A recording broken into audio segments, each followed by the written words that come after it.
develado por el venerable maestro príncipe Gurdjieff. El Sutra de Wimen.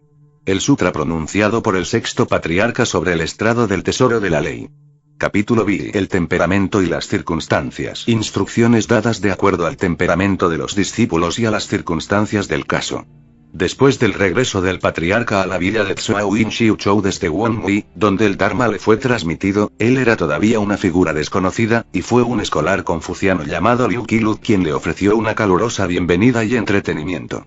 Resultó que Qilud tenía una tía llamada Wu Chunchon que era miembro femenino de la orden, una bhikkhuni, y solía recitar el Sutra Mahaparinirvana. Después de haber escuchado la recitación por un corto rato, el patriarca percibió instantáneamente su significado profundo y comenzó a explicárselo a ella. Después de lo cual, ella cogió el libro y le preguntó el significado de ciertas palabras. Yo soy analfabeto, respondió el patriarca, pero si usted desea saber el profundo significado de este trabajo, por favor pregunte. ¿Cómo puede usted saber el significado del texto?, continuó ella, cuando usted ni siquiera conoce las palabras. A esto él replicó: la profundidad de las enseñanzas de los varios Budas no tiene nada que ver con el lenguaje escrito. Esta respuesta la sorprendió muchísimo, y dándose cuenta que él no era un bhikkhu común, lo divulgó ampliamente entre los ancianos devotos de la villa. Este es un hombre santo, dijo ella, deberíamos pedirle que se quedara y obtener su permiso para proporcionarle comida y albergue. Después de lo cual, un descendiente del marqués de Wu de la dinastía Ai, de nombre Tsoshugleum, vino una tarde con otros aldeanos a rendirle homenaje al patriarca. El histórico monasterio Polam, devastado por la guerra al final de la dinastía Chu, estaba por ese entonces reducido a un montón de ruinas, pero ellos lo habían reconstruido en la antigua sede y le pidieron al patriarca que se quedara allí. Muy pronto se convirtió en un monasterio muy famoso. Después de haber permanecido allí por más de 9 meses, sus malvados enemigos lograron seguirle la pista y lo comenzaron a perseguir de nuevo. Por lo tanto, tomó refugio en una colina cercana. Los aldeanos entonces le prendieron fuego al bosque, donde él se encontraba escondido, pero escapó protegiéndose en un peñasco. Este peñasco o peñón, que desde entonces ha sido conocido como el Peñón del Refugio, tiene grabadas las huellas de las rodillas del patriarca en posición de cuclillas, así como las marcas de la textura de su manto. Recordando las instrucciones de su maestro, el quinto patriarca, de que debería parar en Wei y recluirse él mismo en Wei, hizo de estos dos distritos, por ejemplo, Weichat y Stet Wei, su lugar de retiro. El bhikkhu Fatoi, un nativo de Otkon de Xiuchou, en su primera entrevista con el patriarca, le preguntó por el significado de la muy conocida expresión, lo que la mente es, Buda es. El patriarca respondió: el no permitir que surjan los pensamientos pasajeros es mente. El no dejar que los pensamientos que pasan sean aniquilados, es Buda. El manifestar toda clase de fenómenos es mente. El estar libre de todas las formas, por ejemplo, comprender la irrealidad del fenómeno, es Buda. Si fuera a darte una explicación completa, el tema nunca podría agotarse, incluso si lo hiciera en la totalidad de una kalpa. Así que escuchen mi estrofa. Prajna es lo que la mente es, Samadhi es lo que Buda es. Al practicar Prajna y Samadhi, mantengamos el paso a la par del otro. Entonces nuestros pensamientos serán puros. Esta enseñanza puede ser entendida solamente a través del hábito de la práctica. El Samadhi funciona, pero no llega a realizarse inherentemente. La enseñanza ortodoxa es la de practicar tanto el Prajna como el Samadhi. Después de escuchar lo que el patriarca había dicho, Fatoi se iluminó al instante y alabó al patriarca con la siguiente estrofa. Lo que la mente es, Buda es en efecto verdadero. Pero me humillo a mí mismo al no entenderlo. Ahora conozco la causa principal de Prajna y Samadhi, las cuales, ambas, practicaré para liberarme de todas las cienas.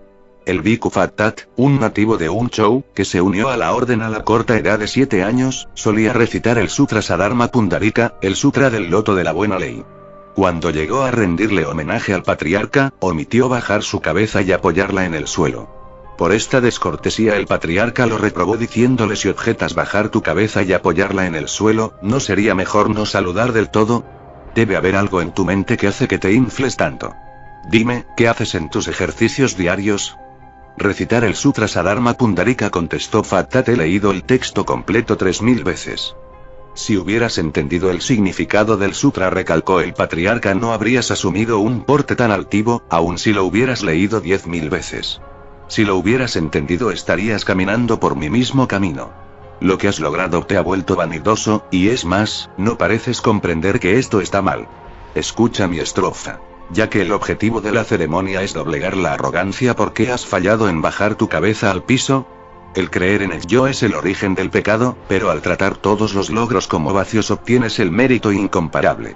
Entonces el patriarca le preguntó su nombre, y después de haberle dicho que su nombre era Fattat, que significa el entendimiento de la ley, él enfatizó: tu nombre es Fattat, pero todavía no has entendido la ley.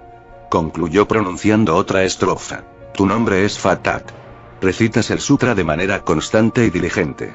Repetir el texto de labios para afuera se queda en la simple pronunciación. Pero aquel cuya mente esté iluminada por haber comprendido el significado, es en efecto un bodhisattva. A causa de pratyaya, las condiciones que producen el fenómeno, que puede ser rastreado hasta nuestras vidas pasadas, te lo explicaré.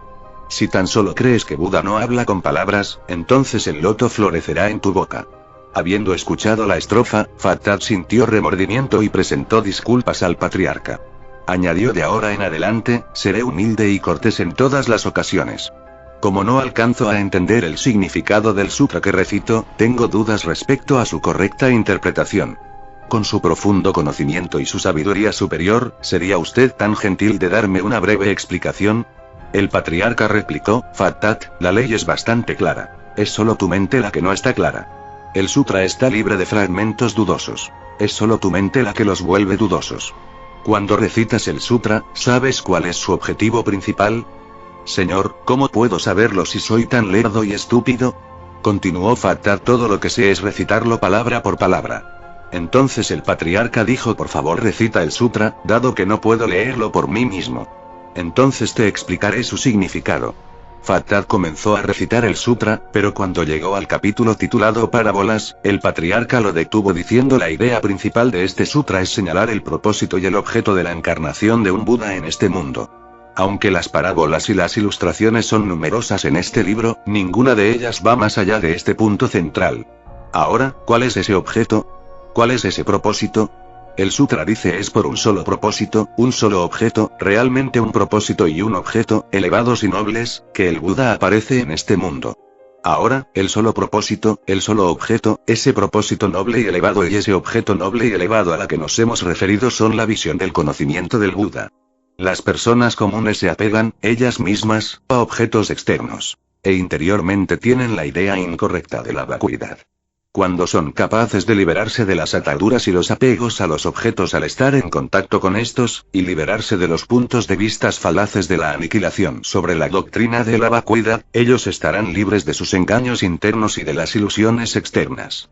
Aquel que entiende esto y cuya mente por lo tanto se ha iluminado instantáneamente, se dice que ha abierto sus ojos para la visión del conocimiento del Buda. El mundo de Buda es equivalente a iluminación, el cual puede ser dividido en, como en el sutra, en 4 partes principales. Abrir los ojos por la visión del conocimiento iluminado, mostrar la visión del conocimiento iluminado. Despertar a la visión del conocimiento iluminado. Estar firmemente establecido en el conocimiento iluminado. Si fuéramos capaces, después de haber recibido instrucción, de comprender y entender las enseñanzas del conocimiento iluminado, entonces nuestra cualidad inherente o verdadera naturaleza, por ejemplo, el conocimiento iluminado, tendría la oportunidad de manifestarse por sí mismo.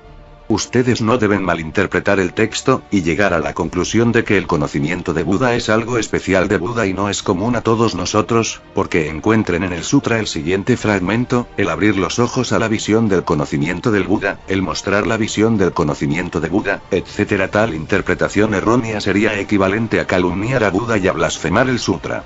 Ya que es un Buda, él ya posee este conocimiento iluminado y no hay ocasión para que abra sus ojos a este conocimiento. Deberán, por lo tanto, aceptar que la interpretación del conocimiento del Buda es el conocimiento del Buda de tu propia mente y no aquel de otro Buda.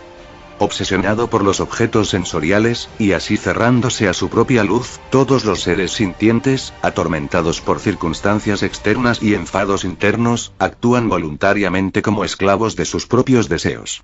Viendo esto, nuestro señor Buda tuvo que levantarse de su samadhi para exhortarlos por medio de sermones formales de varias clases a suprimir sus deseos y abstenerse de su búsqueda exterior de la felicidad, de manera que puedan llegar a ser iguales a Buda. Por esta razón el sutra dice: abrir los ojos por la visión del conocimiento iluminado, etc. Aconsejo constantemente a las personas a abrir sus ojos al conocimiento de Buda en su mente. Pero en su perversidad cometen pecados bajo la falsa ilusión y la ignorancia. Son gentiles con las palabras, pero perversos en la mente. Son codiciosos, malignos, celosos, falsarios, aduladores, ególatras, ofensivos con los hombres y destructivos con los objetos inanimados. Por lo tanto, ellos abren sus ojos al conocimiento común de las personas. De rectificar su corazón, de manera que la sabiduría surja perpetuamente, la mente estaría en estado de introspección, y las acciones malignas serían reemplazadas por la práctica del bien. Entonces se iniciarán ellos mismos en el conocimiento del Buda.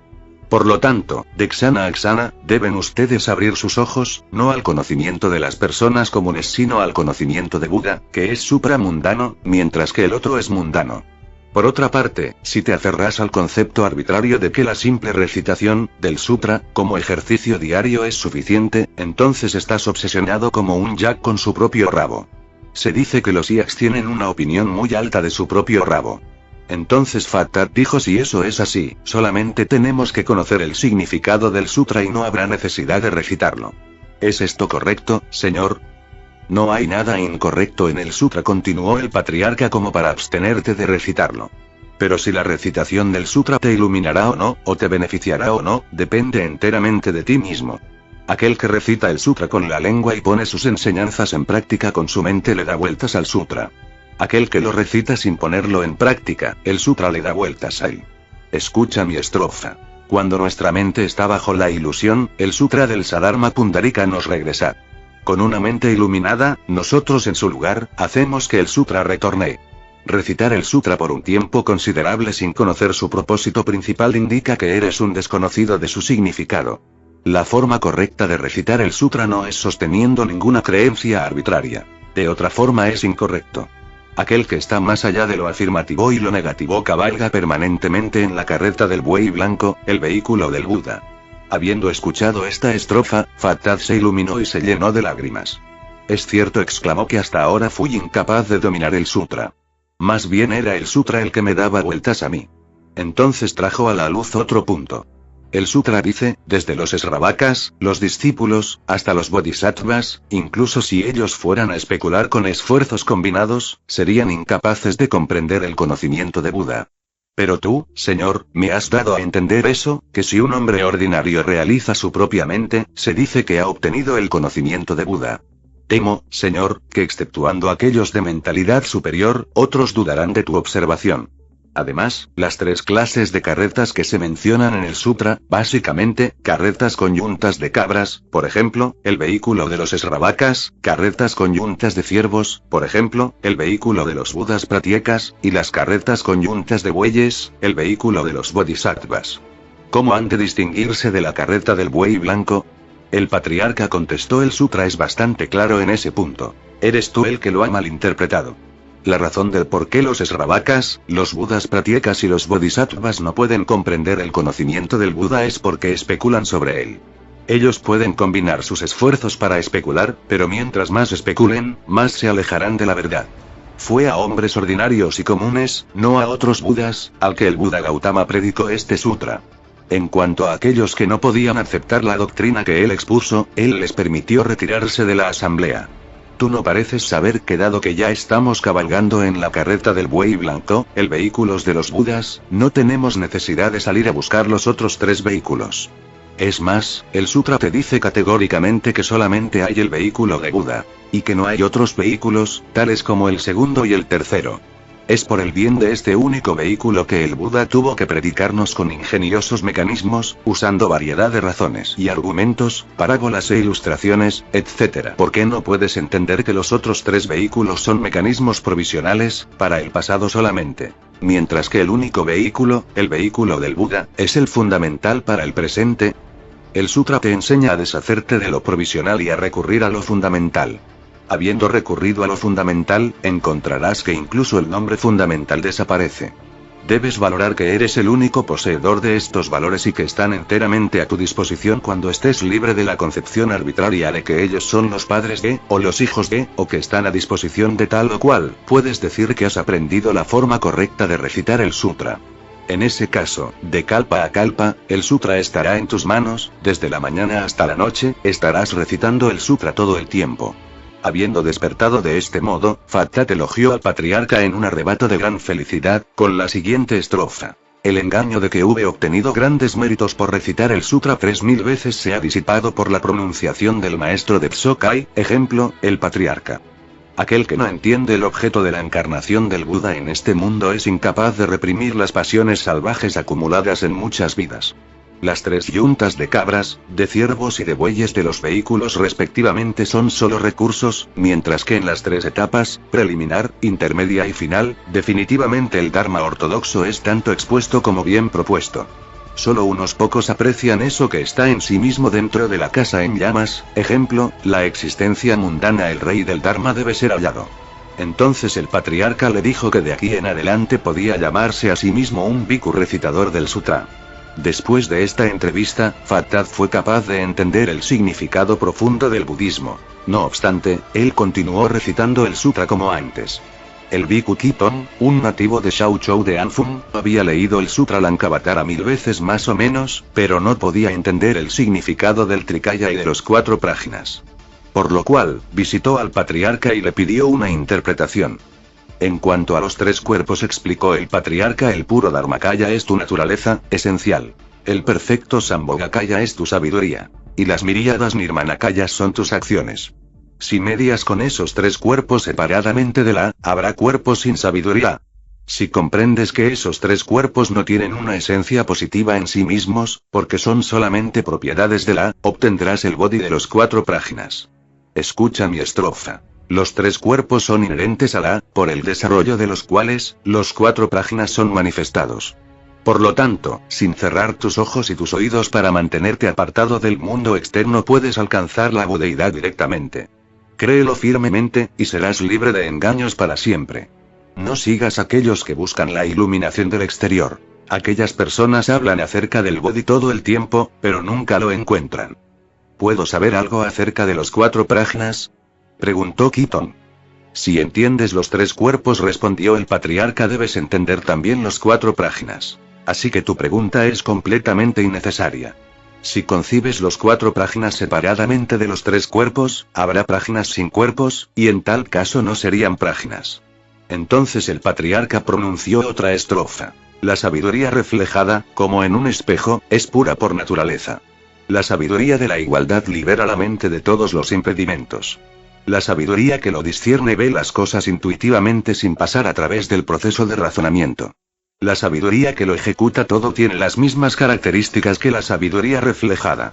Los primeros 5 vijnanas, sentido de conciencia que depende respectivamente de los 5 órganos sensoriales, y el alaya vijnana, depósito o conciencia universal, son transmutados a prajna en la fase de Buda. Mientras que el klista mano vijnana, la conciencia empañada o la conciencia del yo, y la mano vijnana, la conciencia pensante, son transmutados en la fase del bodhisattva. Estas llamadas transmutaciones de vijnana son solo cambios de denominación y no un cambio de fondo más. Cuando eres capaz de liberarte enteramente de los apegos a los objetos de los sentidos en el momento en que las tal llamadas transmutaciones se llevan a cabo, entonces habitarás eternamente en el siempre surgente nada, dragón, samadhi.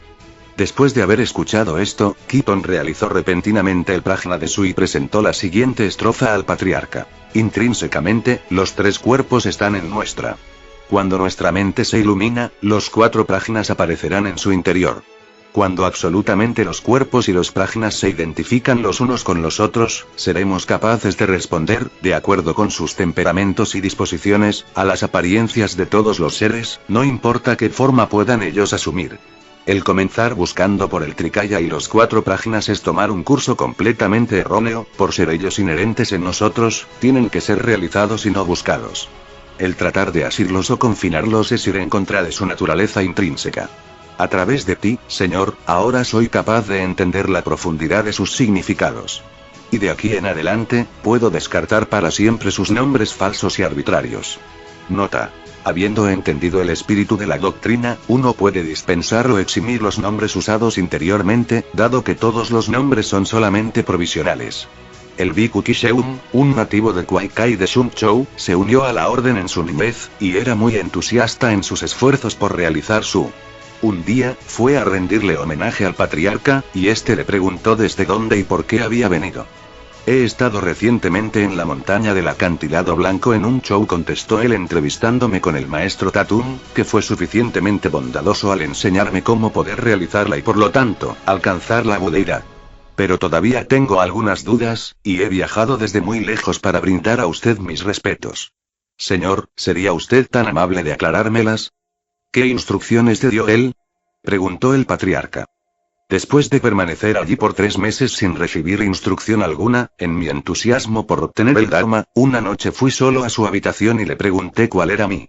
¿Ves el vacío infinito?, preguntó él. Sí, lo veo, contesté. Entonces me preguntó si el vacío tenía alguna forma en particular, y cuando respondí que el vacío no tiene forma y que por lo tanto no podía tener una forma en particular, él dijo: tú es exactamente como el vacío. Comprender que nada puede ser visto es la visión correcta. Comprender que nada es conocido es el verdadero conocimiento.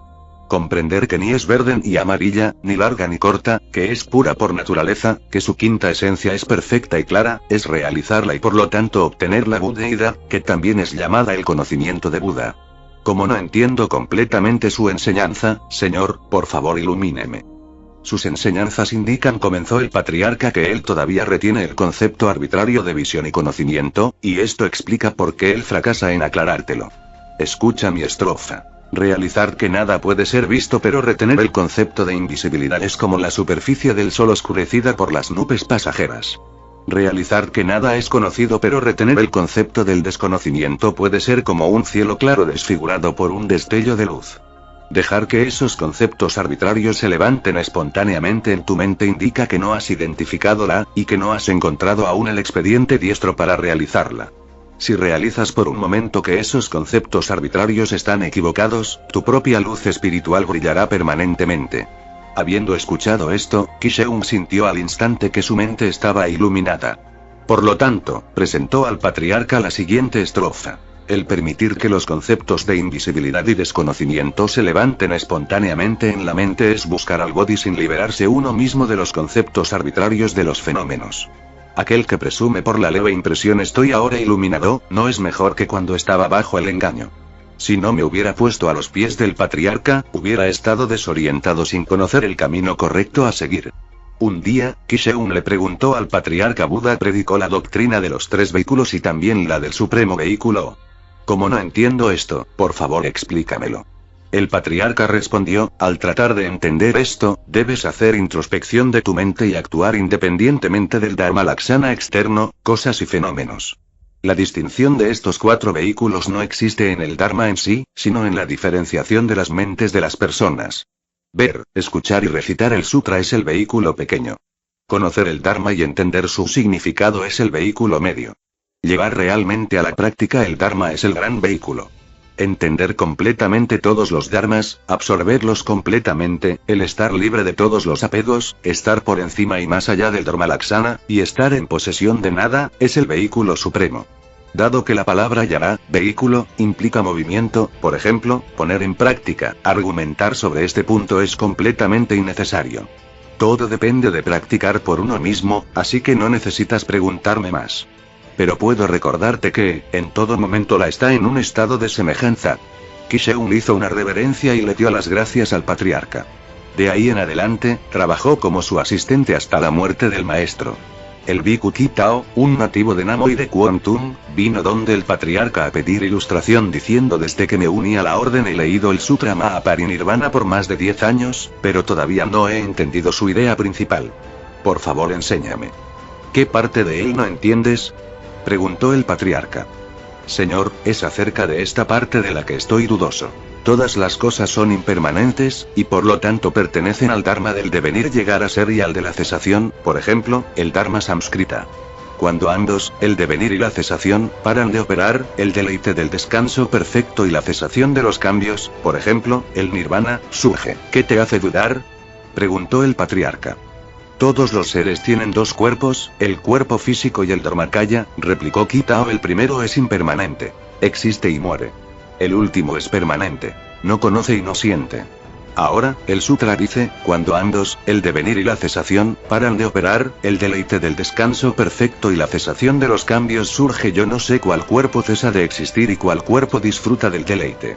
No puede ser el cuerpo físico el que disfruta, porque cuando muere, los 4 Mahabhutas, los elementos materiales, por ejemplo, tierra, agua, fuego y aire, se desintegrarán, y la desintegración es sufrimiento puro, el opuesto completo del deleite. Si es el Dharmakaya el que cesa de existir, él estaría en el mismo estado que los objetos inanimados, tales como la hierba, los árboles, las piedras, etc. ¿Quién será entonces el que disfruta? Es más, la naturaleza del Dharma es la quinta esencia del devenir y la cesación, que se manifiesta como los 5 skandhas, Rupa, Vedana, Samjna y Vijnana. Se dice que, en una quinta esencia hay 5 funciones. El proceso del devenir y la cesación es eterno. Cuando las funciones u operaciones surgen de la quinta esencia, esta llega a ser. Cuando la operación o la función es absorbida de nuevo en la quinta esencia, cesa de existir. Si se admite la reencarnación, no habrá cesación de cambios como en el caso de los seres sintientes. Si no aceptamos la reencarnación, entonces las cosas permanecerán por siempre en un estado de quinta esencia sin vida, como los objetos inanimados. Si eso es así, entonces bajo las limitaciones y restricciones del nirvana, aún la existencia sería imposible para todos los seres. ¿Qué disfrute podría haber ahí? Eres el hijo de Jina, por ejemplo, un hijo de Buda, o un bhikkhu, dijo el patriarca. Entonces ¿por qué adoptas los puntos de vista falaces del eternalismo y la aniquilación sostenidos por los herejes, y te atreves a criticar la enseñanza del vehículo supremo? Tu argumento implica que aparte del cuerpo físico, hay una ley del cuerpo, Dharmakaya. Y que el descanso perfecto y la cesación de los cambios pueden ser buscados fuera del devenir y la cesación. Además de eso, de la declaración de que el nirvana es el goce perpetuo, infieres que debe haber alguien que juegue el papel del que disfruta. Es exactamente estos puntos de vista falaces los que hacen a las personas desear una existencia de sensaciones, gratificándose en los placeres mundanos. Es para estas personas, las víctimas de la ignorancia, que identifican la unión de los 5 skandhas con el yo, y miran las otras cosas como el no yo, literalmente, los objetos sensoriales externos. Quienes apetecen la existencia individual y tienen aversión a la muerte. Quienes vagan sin rumbo en la vorágine de la vida y la muerte sin darse cuenta del hueco de la existencia mundana, que solo es un sueño o una ilusión. Quienes se encomiendan a sí mismos a un sufrimiento innecesario al aferrarse a la rueda de los renaceres. Quienes confunden el estado de deleite perpetuo del nirvana con un estado de sufrimiento, y quienes están siempre buscando el placer sensual. Es para estas personas que el Buda compasivo predicó verdadero goce del nirvana. En ningún momento, el nirvana tiene el fenómeno del devenir, ni el de la cesación, ni aquel de la cesación de la operación del devenir y la cesación. Es la manifestación del descanso perfecto y la cesación de los cambios. Pero en el momento de la manifestación no hay incluso un concepto de manifestación. Así que es llamado el gozo perpetuo que no tiene el que disfruta ni el que no disfruta. No hay tal cosa como una quinta esencia y 5 funciones, como alegas, y estás difamando al Buda y blasfemando la ley cuando afirmas que bajo tal limitación y restricción la existencia del nirvana es imposible para todos los seres. Escucha mi estrofa. El Mahaparinirvana supremo es perfecto, permanente, calmado e iluminante. Las personas comunes e ignorantes lo llaman erróneamente muerte, mientras que los herejes sostienen arbitrariamente que es aniquilación. Aquellos que pertenecen al vehículo Sravaka o al vehículo del Buda Pratyeka lo miran como la no acción. Todas estas son meras especulaciones intelectuales, y forma la base de los 62 puntos de vista falaces. Dado que ellos son simplemente unos nombres ficticios inventados para la ocasión, ellos no tienen nada que ver con la verdad absoluta. Solamente aquellos con una mente supereminente pueden entender completamente lo que el nirvana es, y adoptar la actitud de, ni apego ni indiferencia hacia él. Ellos conocen que los 5 skandhas y el llamado ego surge de la unión de estos skandhas, junto con todos los objetos y las formas externas y los variados fenómenos de sonido y voz son igualmente irreales, como un sueño, o una ilusión. Ellos no hacen discriminación entre un santo y una persona ordinaria, ni tienen ningún concepto arbitrario del nirvana. Ellos están por encima de la afirmación y la negación y rompen las barreras del pasado, presente y futuro. Ellos usan sus órganos sensoriales, cuando la ocasión lo requiere, pero el concepto de usar no surge. Ellos pueden particularizarse en muchas clases de cosas, pero el concepto de particularización no surge. Incluso durante el cataclismo del fuego al final de un kalpa, cuando las bases de los océanos se queman hasta secarlos, o durante el soplo del viento catastrófico cuando una montaña se vuelca sobre otra, la bienaventuranza real y perpetua del descanso perfecto y la cesación de los cambios del nirvana, permanece en el mismo estado y no cambia. Aquí estoy tratando de describirte algo que es inefable de manera que puedas desprenderte de tus puntos de vista falaces. Pero si no interpretas mis palabras literalmente puedes quizás aprender un poquito del significado del nirvana. Habiendo escuchado esta estrofa, Kitao fue iluminado por lo alto. En éxtasis, hizo una reverencia y partió. Bi Quan-shi, un maestro Dhyana, nació en la familia de los Liu Nanshen de Katzhou. Después de oír que las prédicas del patriarca habían iluminado un gran número de personas, vino de inmediato a Tsokai a rendirle homenaje y formularle esta pregunta. Un aprendiz a que debe dirigir su mente de manera que su logro no pueda ser evaluado por el acostumbrado estado de progreso. ¿Qué trabajo has estado dedicado? Preguntó el patriarca. Incluso con las nobles verdades enseñadas por varios budas no tengo nada que ver, replicó Anshi. ¿En qué estado de progreso estás? Preguntó el patriarca. ¿Qué estado de progreso puede haber, cuando rehúso tener algo que ver incluso con las nobles verdades enseñadas por los budas? Replicó él. Su agudeza le ganó el gran respeto del patriarca, quien le confirió el liderazgo de la asamblea. Un día el patriarca le dijo que debía propagar la ley en su propio distrito, de manera que las enseñanzas nunca llegaran a extinguirse. Por lo cual, él regresó a la montaña de Chimun en su distrito natal. Habiéndole sido transmitido el Dharma, él lo propagó extensamente, y por lo tanto, perpetuó las enseñanzas de su maestro. Después de su muerte, se le confirió el título póstumo de maestro Dhyana Unsai. Bhikkhu Wei Yan, un maestro Dhyana, nació de una familia Tao en Qinzhou. Después de su primera visita al maestro nacional Weiyan de la montaña de Sunshan, fue encaminado por este último a ir a Tsokai a entrevistarse con el patriarca. A su arribo y después del saludo de costumbre, el patriarca le preguntó de dónde había venido. De Sunshan, replicó él. ¿Qué cosa es esta? ¿Cómo vino esto? Preguntó el patriarca. Sería un error decir que es similar a cosa alguna, replicó él. ¿Es obtenible por medio de entrenamiento? Preguntó el patriarca. No es imposible lograrlo por entrenamiento, pero es completamente imposible corromperlo, respondió él. A lo cual el patriarca exclamó: es exactamente esta cosa incorrupta la que todos los budas cuidan con esmero. Es así tanto para ti como para mí. El patriarca Prajnatara de la India predijo que bajo tus pies un caballito se adelantaría pisando a todas las personas del mundo entero.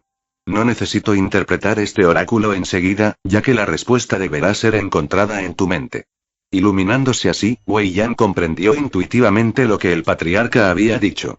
De ahí en adelante, llegó a ser su asistente por un período de 15 años. Y día tras día, su conocimiento sobre budismo se hizo cada vez más profundo. Posteriormente, instaló su residencia en Enshan, donde difundió extensamente las enseñanzas del patriarca. Después de su muerte, por edicto imperial, le fue conferido el título póstumo de maestro Dhyana Tai Wai. El maestro Dhyana Yuen Kuo de Winka nació de una familia Tai en Wenzhou.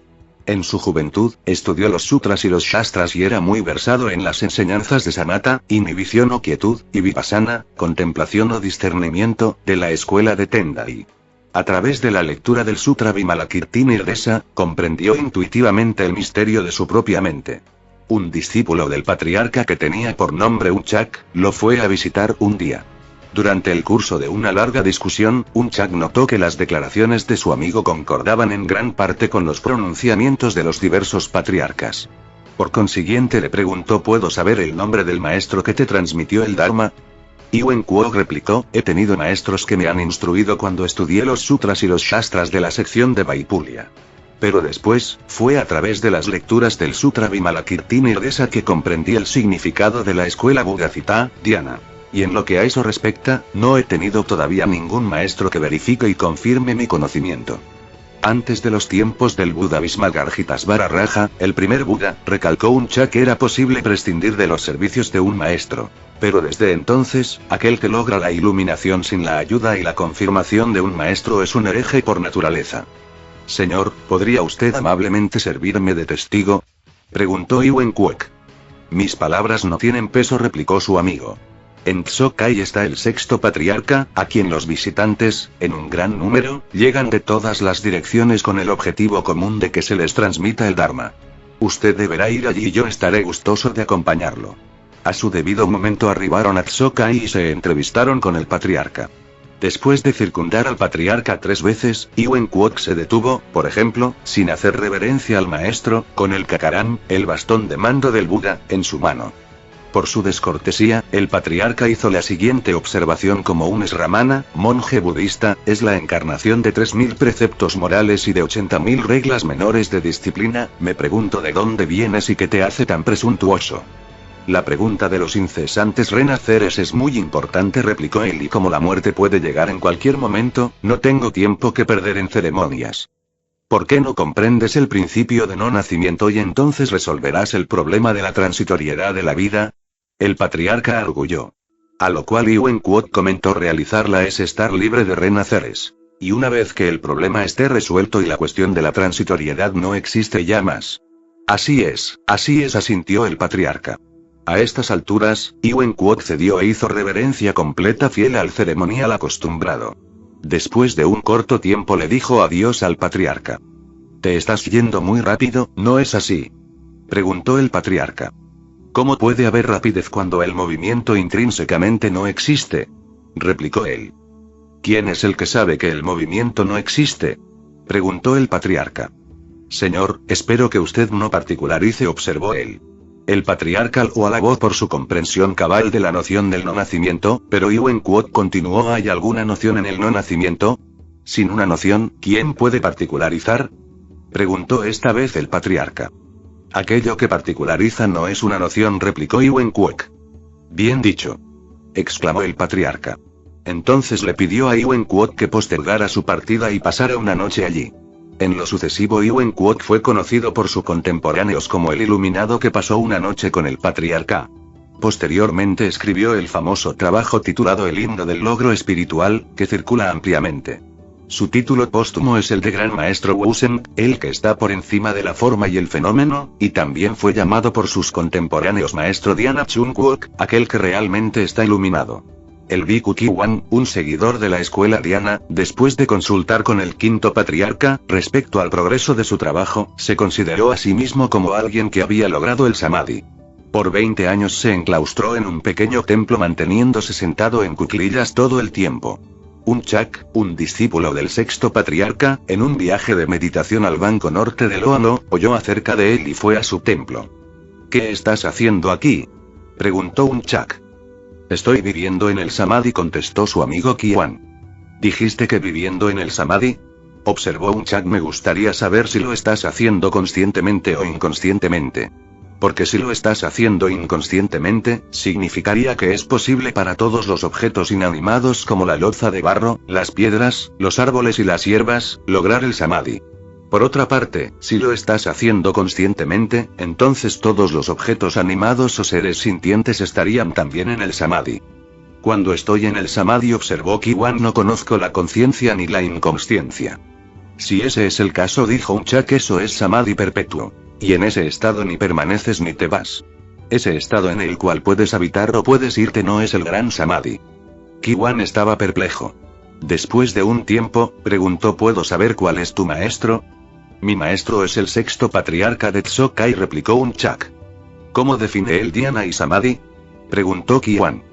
De acuerdo con sus enseñanzas, replicó un Chak, el Dharmakaya es perfecto y sereno. Su quinta esencia y su función están en estado de semejanza. Los 5 skandhas, agregados, están intrínsecamente vacíos y los 6 objetos sensoriales son no existentes. En el Samadhi no hay el habitar ni el marcharte. No hay quietud ni perturbación. La naturaleza de Dhyana es no habitable, así que debemos superar la noción de crear un estado de Dhyana. El estado de la mente puede ser similar a un espacio, pero es infinito, y por lo tanto no tiene la limitación de este. Habiendo escuchado esto, Kiwan fue de inmediato a Tsokai a entrevistar al patriarca. Después de que le preguntaron de dónde venía, le contó al patriarca en detalle la conversación que había sostenido con un Chak. Lo que dijo un Chak es correcto, dijo el patriarca. Deja que tu mente permanezca en un estado tal como el del vacío ilimitable, pero no te apegues a la idea de vacuidad. Deja que funcione libremente. Ya sea que estés activo o en descansando, deja que tu mente habite en ninguna parte. Olvídate de la discriminación entre un santo y un hombre ordinario. Ignora la diferencia entre sujeto y objeto. Deja que la y todos los objetos fenomenales permanezcan en estado de semejanza. Entonces estarás en el Samadhi todo el tiempo. De este modo Ki-Wan fue plenamente iluminado. Lo que había considerado por los últimos 20 años como un logro, en ese momento se desvaneció. Esa noche los habitantes de Opei, el banco norte del río Amarillo, oyeron una voz en el aire, por efecto de la iluminación que el maestro Diana Ki-Wan había logrado en ese día. Algún tiempo después, Ki-Wan se despidió del patriarca y regresó a Opei, donde enseñó a un gran número de hombres y mujeres, tanto monjes como laicos. Una vez un bhikkhu le preguntó al patriarca qué clase de hombre podría obtener el principio fundamental de la enseñanza de Won Wi, el quinto patriarca. Aquel que entiende el Dharma budista puede obtenerlo, replicó el patriarca. Señor, ¿entonces usted lo ha obtenido?, preguntó el bhikkhu. Su respuesta fue: yo no conozco el Dharma budista. Un día el patriarca quería lavar el manto que había heredado, pero no encontraba una buena corriente de agua para tal propósito. Por lo tanto, caminó a un lugar que se encontraba a más o menos 5 millas de distancia de la parte posterior del monasterio, donde notó que las plantas y los árboles crecían profusamente y el ambiente ofrecía un aire de buenos presagios. Sacudió su bastón, el cual tintinea por los aros amarrados a su extremo superior, y lo clavó en la tierra. El agua brotó de inmediato y en breve se formó una poza. Mientras estaba arrodillado sobre la piedra lavando el manto, de repente apareció ante él un bhikkhu quien le rindió homenaje. Mi nombre es Fonpin, comenzó el bhikkhu, y soy natural de Sichuan. Cuando estaba en el sur de la India, conocí al patriarca Bodhidharma, quien me ordenó que regresara a la China. La matriz del Dharma ortodoxo, me comentó, junto con el manto que he heredado de Mahakasyapa, ha sido ahora transmitido al sexto patriarca, quien ahora se encuentra en Tsokai de Xiuzhou. Ve allí para que puedas verlos y rendirle tus respetos al patriarca. Después de un largo viaje, he llegado. ¿Puedo ver el manto y la escudilla que has heredado? Habiéndole enseñado las dos reliquias, el patriarca le preguntó sobre la línea de trabajo a que se dedicaba. Soy muy bueno en el trabajo escultural, contestó Fonpin. Entonces, déjame ver algunos de tus trabajos, exigió el patriarca. Fonpin estaba perplejo en ese momento, pero después de unos días fue capaz de terminar una estatua de más o menos 7 pulgadas de alto, con la imagen del patriarca, una obra maestra de escultura. Después de haber visto la estatua, el patriarca se rió y le dijo a Fonpin: definitivamente conoces algo acerca de la naturaleza del arte de la escultura, pero parece que no conoces la naturaleza de Buda.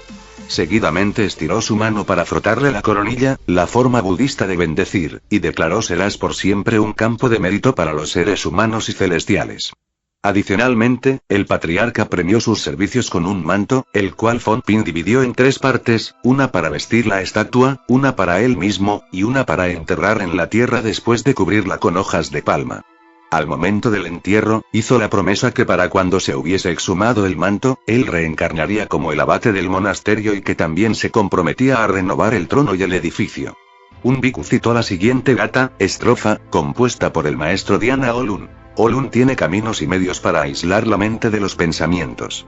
Cuando las circunstancias no reaccionan sobre la mente, el árbol del Bodhi, símbolo de la sabiduría, crecerá firmemente. Oyendo esto, el patriarca dijo: esta estrofa indica que el compositor de ella no ha realizado todavía completamente Al poner sus enseñanzas en práctica, no lograría la liberación, sino que uno mismo se ataría más fuertemente.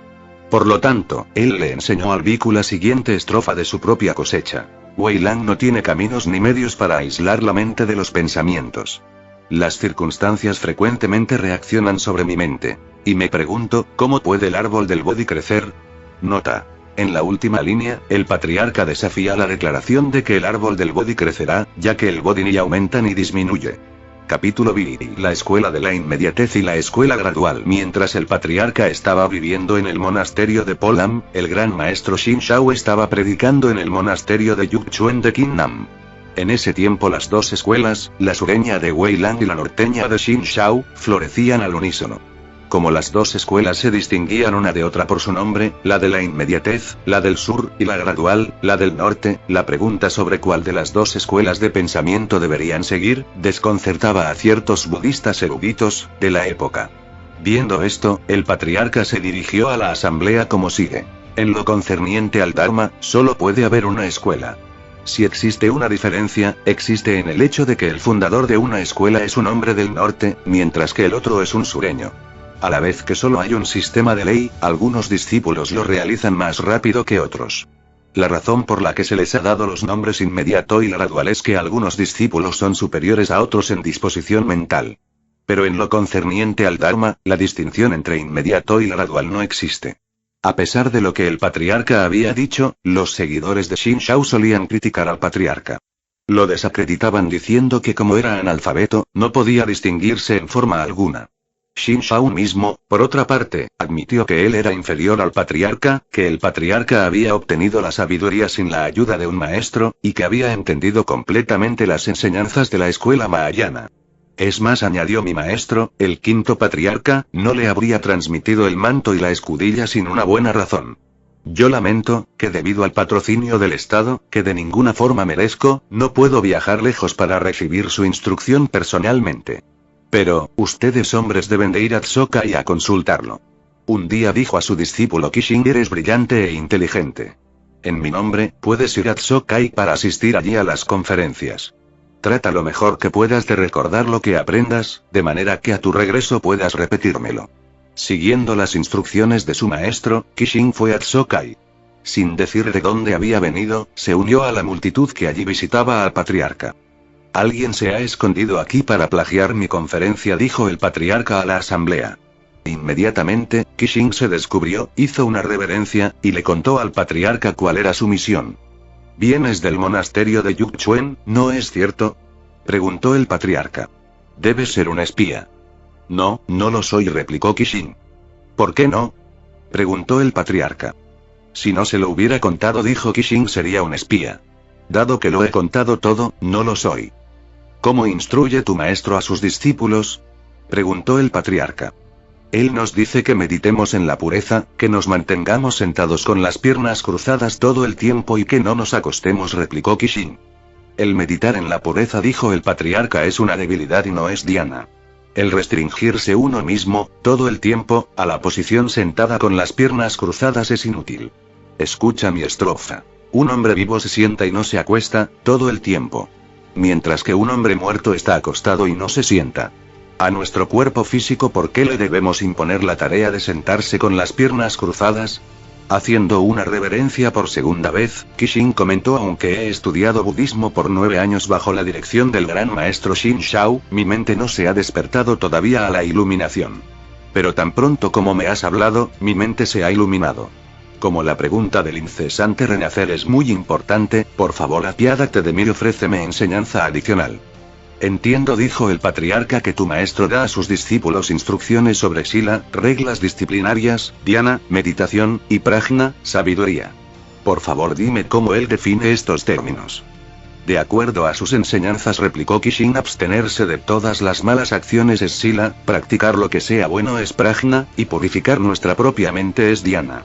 Esa es la forma que él nos enseña. ¿Puedo conocer tu sistema? Si te digo, dijo el patriarca, que tengo un sistema de ley para transmitir a otros, te estaría engañando. Lo que hago con mis discípulos es liberarlos de su propio cautiverio con los recursos que en cada caso puedan necesitar. Para darle un nombre, que no es nada sino un recurso provisional, este estado de liberación puede ser llamado samadhi. La forma en que tu maestro enseña sila, dhyana y prajna es maravillosa. Pero mi exposición es diferente. Señor, ¿cómo puede ser diferente?, preguntó Qixing, cuando solamente hay una forma de sila, dhyana y prajna. La enseñanza de tu maestro, replicó el patriarca, es para los seguidores de la escuela mahayana, mientras que la mía es para aquellos de la escuela suprema.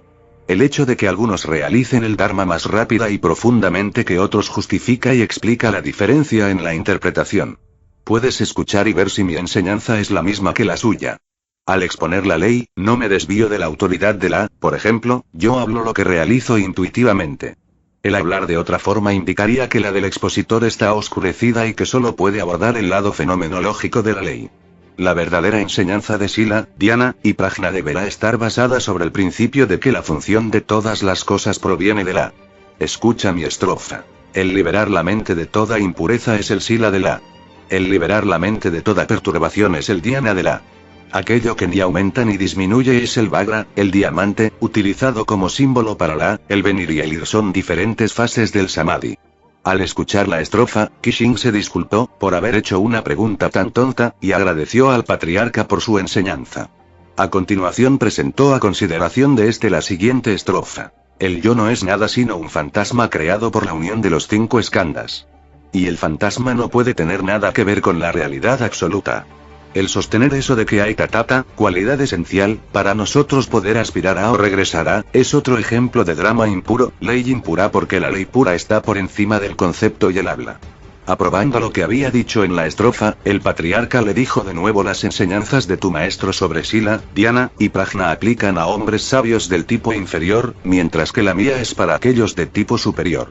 Aquel que realiza la puede dispensarse de doctrinas tales como Bodhi, Nirvana, y el conocimiento de la emancipación. Solamente aquellos que no heredan o poseen un solo sistema de ley pueden formular todos los sistemas de ley, y solamente aquellos que pueden entender el significado de esta paradoja, pueden usar tales términos. No hay diferencia para aquellos que han realizado en formular todos los sistemas de ley o en dispensarse de todos ellos. Están en libertad de ir o venir, por ejemplo, pueden permanecer o dejar este mundo por su libre albedrío. Están libres de obstáculos o impedimentos. Toman acciones apropiadas según lo requieran las circunstancias. Dan respuestas adecuadas acordes al temperamento de quien pregunta. Ven que todos los nirmanakayas son uno con la. Logran la liberación, los poderes psíquicos, siddhi, y el samadhi, lo cual les permite desempeñar la ardua tarea de la salvación universal tan fácilmente como si solo estuvieran jugando. Tales son los hombres que han realizado la. ¿Por cuáles principios nos guiamos cuando dispensamos todos los sistemas de ley? Fue la siguiente pregunta de Kishin. Cuando nuestra está libre de impurezas, obsesiones y perturbaciones, replicó el patriarca, cuando examinamos al interior de nuestra mente de momento a momento con prajna, y cuando no nos aferramos a las cosas y a los objetos fenomenológicos, estamos libres y emancipados. ¿Por qué debemos formular cualquier sistema de ley, cuando nuestra meta puede ser alcanzada sin importar si giramos a la izquierda o a la derecha? Dado que es por nuestro propio esfuerzo que logramos comprenderla, y dado que ambos, la comprensión y la práctica de la ley, se efectúan instantáneamente, y no gradualmente o etapa por etapa, la formulación de cualquier sistema de ley es innecesaria. Como todos los dharmas son intrínsecamente nirvánicos, ¿cómo puede tener gradación? Kishin hizo una reverencia y se ofreció voluntariamente a ser asistente del patriarca. Como tal, le sirvió día y noche. Bhikkhu Kichai, quien su nombre secular era Chandan Chong, era un nativo de Kiangxi. En su juventud fue aficionado a las hazañas caballerescas. Dado que las dos escuelas Dhyana, Weilang del sur y Xinshao del norte florecieron a la par, los discípulos abrigaban un sentimiento sectario muy fuerte, a pesar del espíritu tolerante reflejado por los dos maestros, quienes difícilmente sabían lo que era el egoísmo. Llamando a su propio maestro, Xinshao, el sexto patriarca, no basados en autoridad mejor que la suya propia, los seguidores de la escuela norteña estaban celosos del legítimo dueño de dicho título, cuyo derecho, sustentado por el manto heredado, era bien conocido por muchos como para ser ignorado. Así que para poder deshacerse del maestro rival, enviaron a Chandan Chong, que por entonces era un laico, a asesinar al patriarca. Con su poder psíquico de leer la mente, el patriarca pudo conocer del complot de antemano. Preparándose para la llegada del asesino, colocó 10 taels, moneda de plata que se usaba en China por esa época, equivalente a una unidad de plata denominada tael, que usualmente pesaba cerca de 38 gramos, 1,75 onzas, al lado de su propio asiento. Chan arribó puntualmente, y una tarde entró en la habitación del maestro a cometer el crimen. Con el cuello extendido, el patriarca esperó el golpe fatal. 3 cortes hizo Chan, pero ni una sola herida fue infringida. El patriarca entonces se dirigió a él como sigue. Una espada derecha no está torcida, mientras que una torcida no está derecha. Te debo dinero solamente. Pero la vida, no la debo. La sorpresa fue tan grande para Chan que se desmayó y no revivió por un buen rato. Arrepentido y penitente, clamó piedad y se ofreció voluntariamente a unirse a la orden en ese mismo instante. Dándole el dinero, el patriarca dijo: es mejor que no permanezcas aquí, temo que mis seguidores te causen daño. Disfrázate y ven a verme en otro momento, cuidaré bien de ti. Obedeciendo la orden recibida, Chan se escapó esa misma noche. Más adelante, se unió a la orden bajo cierto bhikkhu. Después de haber sido debidamente ordenado, demostró ser un monje muy aplicado. Un día, recordando lo que el patriarca le había dicho, hizo el largo viaje para visitarlo y rendirle homenaje. ¿Por qué vienes tan tarde?, preguntó el patriarca. He estado pensando en ti todo el tiempo. Desde aquel día en que usted bondadosamente perdonó mi crimen, dijo Chan, he llegado a ser bhikkhu y he estudiado budismo aplicadamente. Sin embargo, encuentro difícil retribuirle adecuadamente a menos que pueda mostrarle mi gratitud difundiendo la ley para la liberación de todos los seres sintientes. Cuando estudio el Sutra Mahaparinirvana, el cual leo frecuentemente, no puedo entender el significado de eterno y de no eterno. Señor, ¿sería usted tan amable de darme una breve explicación? Lo que no es eterno es la naturaleza búdica, replicó el patriarca, y lo que es eterno es la mente discriminatoria, junto con todos los dharmas meritorios y demeritorios. Su explicación, señor, contradice el sutra, dijo Chan. No me atrevería, ya que he heredado el emblema del corazón del señor Buda, replicó el patriarca. De acuerdo al sutra, dijo Chan, la naturaleza búdica es eterna, mientras que todos los dharmas, meritorios y demeritorios, incluyendo el bodhisattva, el corazón de la sabiduría, no son eternos. Al afirmar usted otra cosa, ¿no hay ahí una contradicción? Ahora, su explicación ha intensificado mis dudas y perplejidades. En una ocasión, replicó el patriarca, hice que la bhikkhuni Wuchunchon me recitara el libro completo del Sutra Mahaparinirvana para poder explicárselo.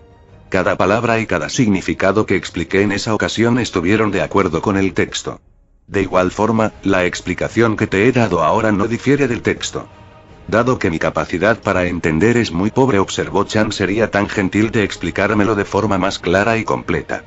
¿No entiendes?, dijo el patriarca. Si la naturaleza búdica es eterna, no valdría la pena hablar de dharmas meritorios y demeritorios. Y hasta el final de un kalpa despertaría el bodhisattva. Por lo tanto, cuando digo no eterno es exactamente lo que el señor Buda quiso decir con verdaderamente eterno. Otra vez, si todos los dharmas no son eternos, entonces cada cosa u objeto tendría una naturaleza propia, por ejemplo, la esencia positiva, para enfrentar la muerte y el nacimiento. En ese caso, significaría que la, que es verdaderamente eterna, no prevalece en todas partes. Por lo tanto, cuando digo eterno es exactamente lo que el señor Buda quiso decir con verdaderamente no eterno. Debido a que los hombres ordinarios y los herejes creen en el eternalismo herético, por ejemplo, creen en la eternidad del alma y del mundo, y porque los kravakas, los aspirantes a ser aras, malinterpretan la eternidad del nirvana como algo no eterno, surgen 8 nociones invertidas. Para refutar esos puntos de vista unilaterales, el señor Buda predicó exotéricamente en el Sutra Mahaparinirvana la doctrina fundamental de la enseñanza budista, por ejemplo, la verdadera eternidad, la verdadera felicidad, el verdadero yo, y la verdadera pureza. Al seguir servilmente las palabras del sutra, has ignorado el espíritu del texto. Al asumir que lo que perece es no eterno y aquello que es fijo e inmutable como eterno, has malinterpretado las instrucciones póstumas del señor Buda, contenida en el sutra del Mahaparinirvana, que es perfecto, profundo y completo. Puedes leer el sutra 1000 veces pero no obtendrás beneficio alguno de él. De repente, Chan despertó a una completa iluminación, y presentó la siguiente estrofa al patriarca. Para refutar la creencia fanática de la no eternidad del señor Buda predicó la naturaleza eterna. Aquel que no sabe que tal prédica es solamente un mecanismo diestro es semejante a un niño que recoge piedrecillas y las llama gemas. Sin esfuerzo de mi parte la naturaleza búdica se manifiesta por sí misma. Esto no se debe ni a la instrucción de mi maestro ni a logro alguno de mi parte.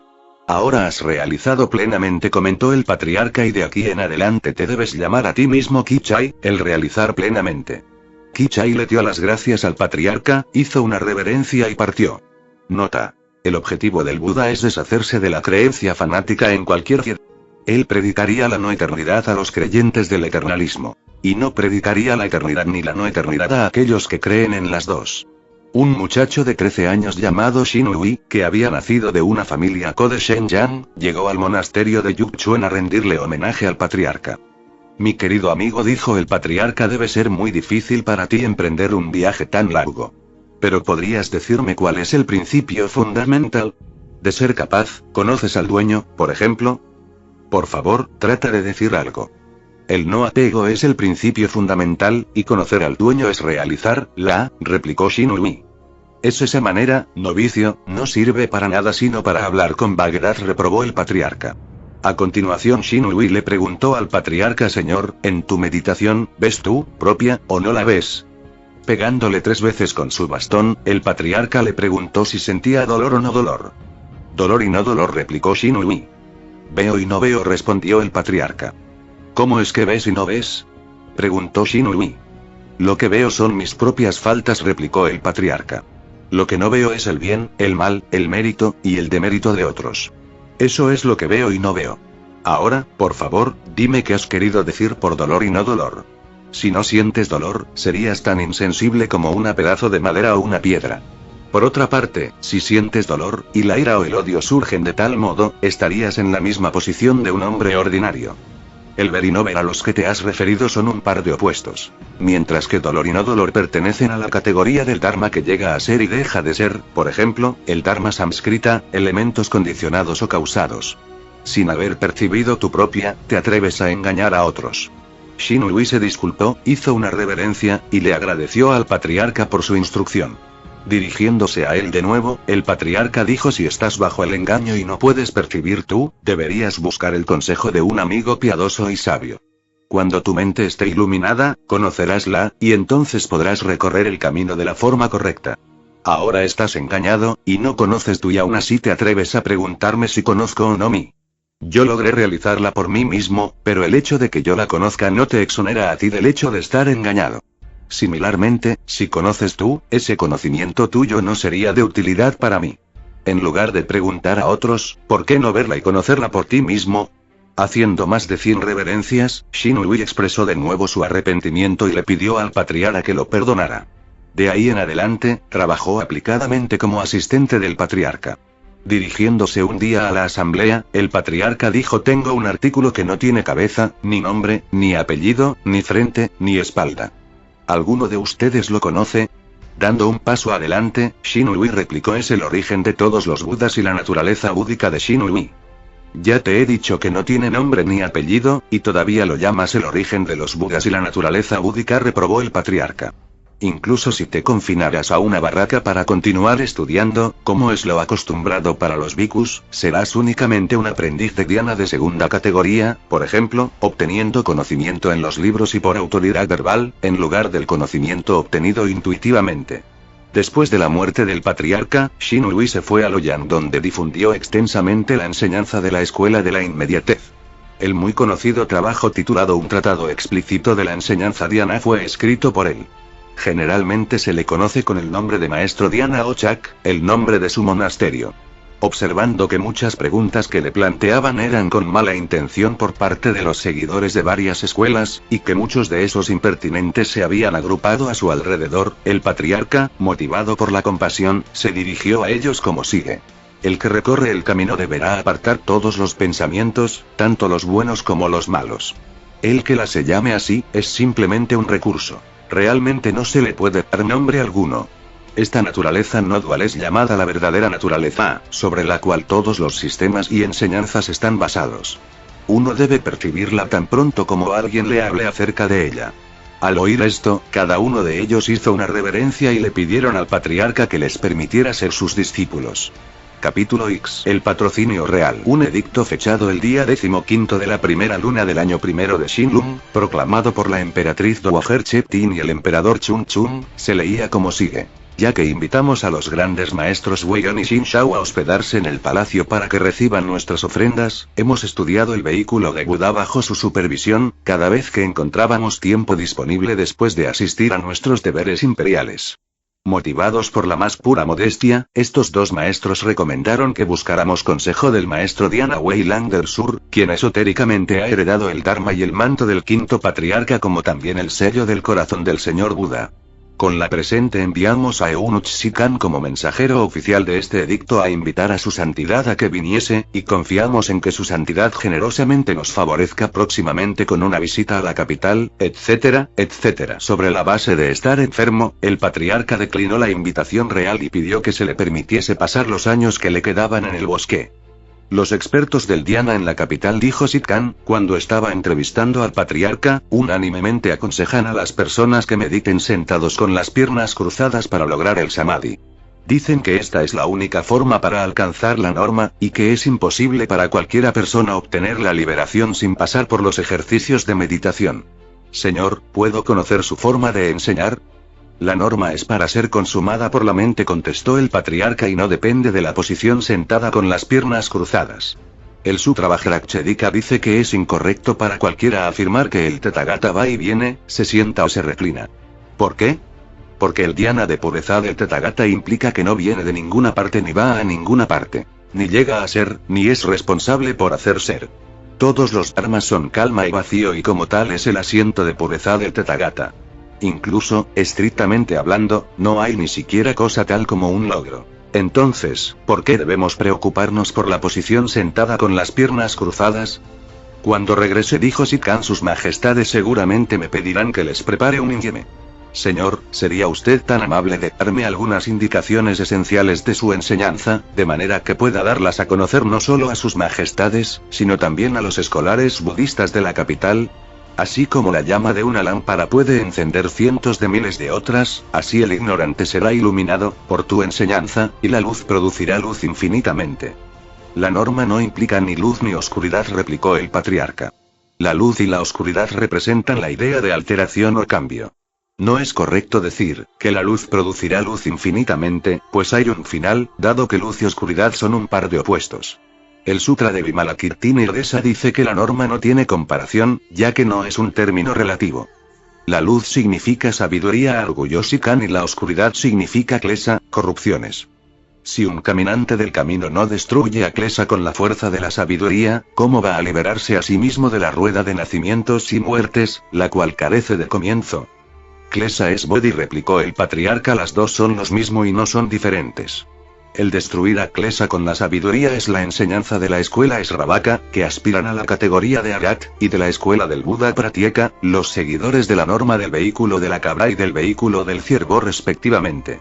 Para aquellos con una disposición mental superior, tal enseñanza no tendría uso alguno. ¿Qué es, entonces, la enseñanza de la escuela Mahayana?, preguntó Siddham. Desde el punto de vista de los hombres ordinarios, respondió el patriarca, la iluminación y la ignorancia son dos cosas separadas. Los hombres sabios que alcanzan completamente la saben que son de la misma naturaleza. Esta misma naturaleza o naturaleza no dual es lo que se llama la naturaleza real, que ni disminuye en el caso del hombre ordinario y las personas ignorantes, ni aumenta en el caso del sabio iluminado, el cual no se perturba disgustado, ni se calma en un estado de samadhi. No es eterna ni no eterna. Ni va ni viene. No se encuentra en el exterior ni en el interior, ni en el espacio entre los dos.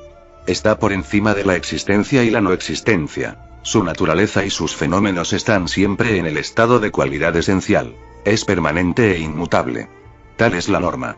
Siddham preguntó, usted dice que está por encima de la existencia y la no existencia. Entonces, ¿cómo la diferencia usted de las enseñanzas de los herejes que enseñan la misma cosa? En la enseñanza de los herejes, contestó el patriarca, la no existencia significa el final de la existencia, mientras que la existencia es utilizada en contraste con la no existencia. Lo que quieren expresar con no existencia, no es realmente aniquilación, y lo que ellos llaman existencia realmente no existe. Lo que yo quiero decir con las anteriormente mencionadas existencia y no existencia es esto: intrínsecamente no existe, y en este momento no es aniquilada. Esa es la diferencia entre mi enseñanza y la de los herejes. Si deseas saber los puntos esenciales de mi enseñanza, deberías liberarte de todo pensamiento, tanto de los buenos como de los malos. Entonces tu mente estará, todo el tiempo, en un estado de pureza, de calma y de serenidad, y su provecho será múltiple como los granos de arena del Ganges. La prédica del patriarca repentinamente despertó a Siddham a una completa iluminación. Él hizo una reverencia y se despidió del patriarca con un adiós. A su regreso al palacio, reportó lo que el patriarca le había dicho a sus majestades. En el mismo año, en el tercer día de la novena luna, un edicto fue promulgado, enalteciendo al patriarca en los siguientes términos. Sobre las bases de su avanzada edad y su delicada salud, el patriarca declinó nuestra invitación a venir a la capital. Dedicando su vida a la práctica del budismo para nuestro beneficio, él es, definitivamente, el campo de mérito de la nación. Siguiendo el ejemplo de Vimalakirti, quien se recuperó en Vaisali, él difunde extensamente las enseñanzas Mahayana, transmite la doctrina de la escuela dhyana, y expone el sistema de la ley no dual. Por medio de Siddham, a quien el patriarca ha impartido el conocimiento de Buda, hemos sido suficientemente afortunados de tener la oportunidad de entender por nosotros mismos la enseñanza del vehículo superior. Esto debe ser por nuestros méritos acumulados y nuestras raíces de bondad sembradas en vidas pasadas, de otra forma, no hubiéramos podido ser contemporáneos de su santidad. En reconocimiento a la bondad del patriarca, junto con la presente, le hacemos entrega de un manto mola y una escudilla de cristal.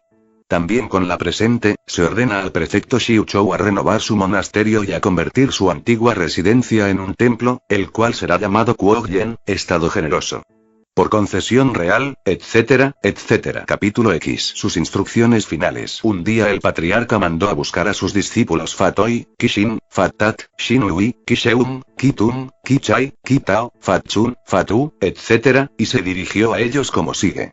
Ustedes hombres son diferentes del grupo de personas comunes y corrientes. Después de que yo entré en el parinirvana, cada uno de ustedes será un maestro dhyana de un cierto distrito. Por lo tanto, voy a darles ciertas claves para predicar, de forma que al hacerlo puedan mantener la tradición de nuestra escuela. Primero mencionen las 3 categorías de dharmas, y después los 36 pares de opuestos en las actividades, de la. A continuación enseñan cómo evitar los 2 extremos de llegar o salir. En toda prédica, no se separen de la. Cada vez que un hombre les haga una pregunta, respóndanle con antónimos, de manera que un par de opuestos sea formado. Por ejemplo, llegando y saliendo son el origen recíproco de cada uno. Cuando la interdependencia de los dos es eliminada, entonces habrá, en un sentido absoluto, ni el venir ni el ir. Las 3 categorías de dharmas son: skandhas, los agregados, ayatanas, los lugares o esferas de encuentro, dhatus, factores de conciencia. Los 5 skandhas son: rupa, materia, vedana, sensación, samjna, percepción, samskara, tendencias de la mente, y vijnana, consciencia. Los 12 ayatanas son: los 6 objetos sensoriales, externos. Los 6 órganos sensoriales, internos, objeto de la visión. Órgano de la visión, objeto del oído. Órgano del oído, objeto del olfato. Órgano del olfato, objeto del gusto. Órgano del gusto, objeto del tacto. Órgano del tacto, objeto del pensamiento. Órgano del pensamientos. Los 18 dhatus son: los 6 objetos sensoriales, los 6 órganos sensoriales, y los 6 recipientes vijnanas. Dado que la es la encarnación de todos los dharmas, es llamada la conciencia depósito o de reposición, ayala.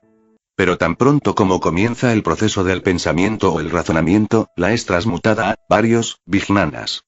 Cuando los 6 recipientes vijnanas llegan a ser, perciben los 6 objetos sensoriales a través de las 6 puertas de los sentidos. De este modo, el funcionamiento de los 18 dhatus obtiene su ímpetu de la.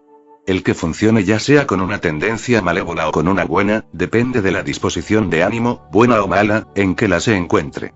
El funcionamiento maligno es el de un hombre común, mientras que el funcionamiento correcto es el de un Buda. Es debido a que inherentemente hay pares de opuestos en la que el funcionamiento de los 18 dhatus obtiene su ímpetu. Los 36 pares de opuestos son: 5 externos inanimados. El cielo y la tierra, el sol y la luna, la luz y la oscuridad, el elemento positivo y el elemento negativo, el fuego y el agua. Los 12 dharma laksana, objetos fenomenológicos. El habla y el dharma, la afirmación y la negación, la materia y la no materia, la forma y la no forma, las corrupciones, asravas, y las no corrupciones, la materia y el vacío, el movimiento y la quinta esencia, la pureza y la impureza, las personas ordinarias y los sabios, la sangha y los laicos, el viejo y el joven, lo grande y lo pequeño. 19 pares denotan el funcionamiento de la. Largo y corto, bueno y malo, obsesivo e iluminado, ignorante y sabio, perturbado y calmado, misericordioso y malvado, abstinente, sila, e indulgente, derecho y torcido, pleno y vacío, pendiente y nivelado, klesa y bodhi, permanente y transitorio, compasivo y cruel, feliz y enojado, generoso y desconsiderado, hacia adelante y hacia atrás, existente y no existente, dharmakaya y cuerpo físico, sambhogakaya y nirmanakaya. Aquel que conoce cómo usar esos 36 pares comprende el principio que penetra las enseñanzas de todos los sutras. Ya sea que entre o salga, es capaz de evitar los 2 extremos. En el funcionamiento de la y en la conversación con otros deberíamos, externamente, liberarnos del apego a los objetos, cuando haya contacto objetos. E internamente, en lo concerniente a la enseñanza del vacío, deberíamos liberarnos de la idea del nihilismo. El creer en la realidad de los objetos o en el nihilismo daría como resultado puntos de vista falaces y profundamente enraizados o en la intensificación de la ignorancia, respectivamente. Un creyente fanático en el nihilismo blasfemaría en contra de los sutras sobre la base de que la literatura, por ejemplo, las escrituras budistas, es innecesaria para el estudio del budismo. Si eso fuera así, entonces tampoco sería correcto para nosotros predicar, ya que la prédica constituye la esencia de la literatura. También argumentaría que en el método directo, literalmente, el camino correcto, la literatura es descartada. Pero, ¿caerá en cuenta que las dos palabras es descartada son también literatura? Al oír hablar a otros de sutras, tal hombre los criticaría por ser adictos a la autoridad de las escrituras. Es suficientemente malo para él confinarse a esta noción equivocada, pero adicionalmente, blasfema contra las escrituras budistas. Ustedes, hombres, deberían saber que es una seria ofensa el hablar mal de los sutras, ya que la consecuencia es grave.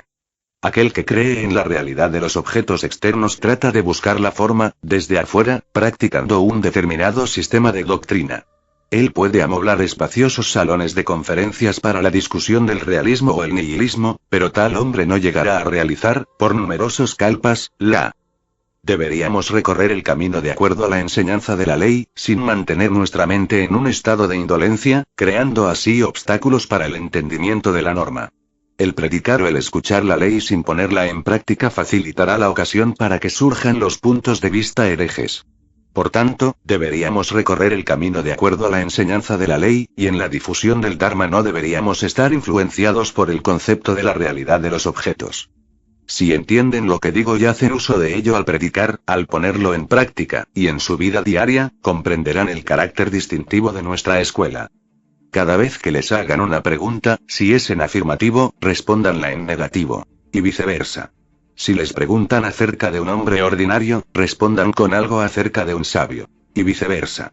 De la correlación o interdependencia entre los dos opuestos, la doctrina del medio puede ser comprendida. Si todas las demás preguntas se responden en esta forma, no se alejarán mucho de la verdad. Permítanme explicarles más extensamente. Supongan que alguien les pregunta qué es la oscuridad. Respondan así. La luz es el hetu, la condición raíz, y la oscuridad es el pratyaya, la condición que conlleva cualquier fenómeno dado. Cuando la luz desaparece, la oscuridad es la consecuencia. Las dos están en mutuo contraste. De la correlación o interdependencia de las dos, surge la doctrina del medio. En esta forma todas las demás preguntas deberán ser contestadas. Para asegurar que la meta y el objetivo de nuestra escuela sean perpetuados en la transmisión del Dharma a sus sucesores, esta instrucción deberá pasar de una generación a otra. En la séptima luna del año de Genki, el año primero de Taiki Koyen-Uo era, el patriarca envió a algunos de sus discípulos a Sanchou a construir un santuario, una estupa o pagoda, en el monasterio de Kuokyen, con instrucciones de que el trabajo debía ser acabado lo más pronto posible. Al próximo año, en los albores del verano, la estupa fue debidamente terminada. En el día primero de la séptima luna, el patriarca reunió a sus discípulos en asamblea y se dirigió a ellos como sigue. Para la octava luna me voy a ir de este mundo. Si tienen algunas dudas sobre la doctrina, por favor pregúntenme oportunamente, de forma que pueda aclarárselas. Puede que no encuentren a nadie que les enseñe después de mi partida.